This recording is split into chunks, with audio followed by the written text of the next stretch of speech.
तो आपको सीधा लिए चलते गोरखपुर, जहां सीएम योगी आदित्यनाथ क्या कुछ कह रहे हैं आपको सुनाते हैं।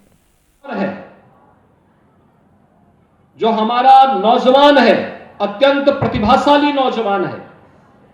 इस प्रतिभाशाली नौजवान की डिमांड देश में भी है, दुनिया में भी है, लेकिन जब वह अनस्किल होता है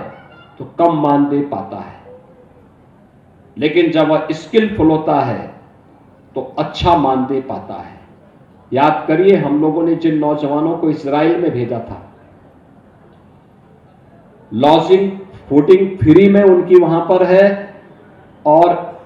1.25 लाख से लेकर 1.5 लाख रुपए महीना वे प्राप्त कर रहे हैं, रहना खाना मुफ्त में। अगर बड़े पैमाने पर आज जर्मनी मांग रहा है, जापान मांग रहा है, दुनिया के तमाम देशों में मांग हो रही है, अगर इन नौजवानों को उसके साथ हम ट्रेनिंग के साथ जोड़ करके, लैंग्वेज के साथ जोड़ करके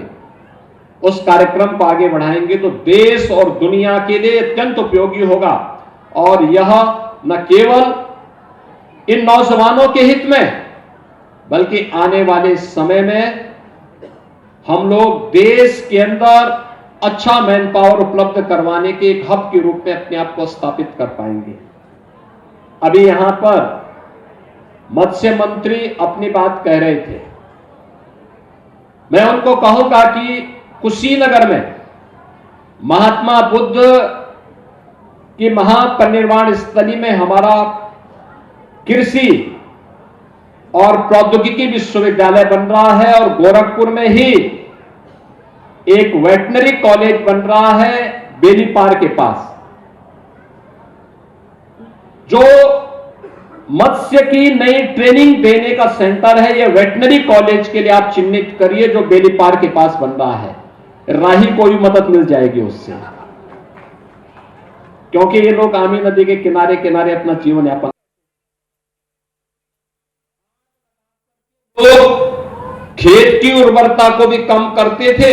और प्रदूषित वातावरण को भी प्रदूषित करते थे। अब पराली जलाना नहीं है, बल्कि पराली यहां पे कंप्रेस्ड बायोगैस का जो प्लांट लगा है, अच्छे अच्छे मैरिज हॉल बने हुए थे, ऐसे दक्षिणांचल में आप चले जाएंगे, गांव गांव में बने हुए हैं, गांव गांव में रौनक थी। यानी विकास अब गांव तक भी पहुंचा है। अंतिम पायदान पर जो पंडित दीनदयाल उपाध्याय जी ने कहा था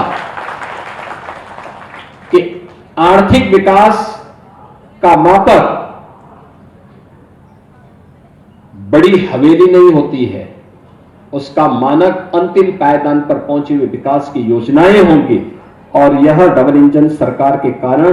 गांव गांव तक पहुंचा हुआ विकास आज इस बात को प्रदर्शित करता है। हम लोगों ने पिछले 8 वर्ष में यहां पर जो निवेश करवाया है अकेले गीड़ा में, वह लगभग 12 से 15 हजार करोड़ रुपए का है।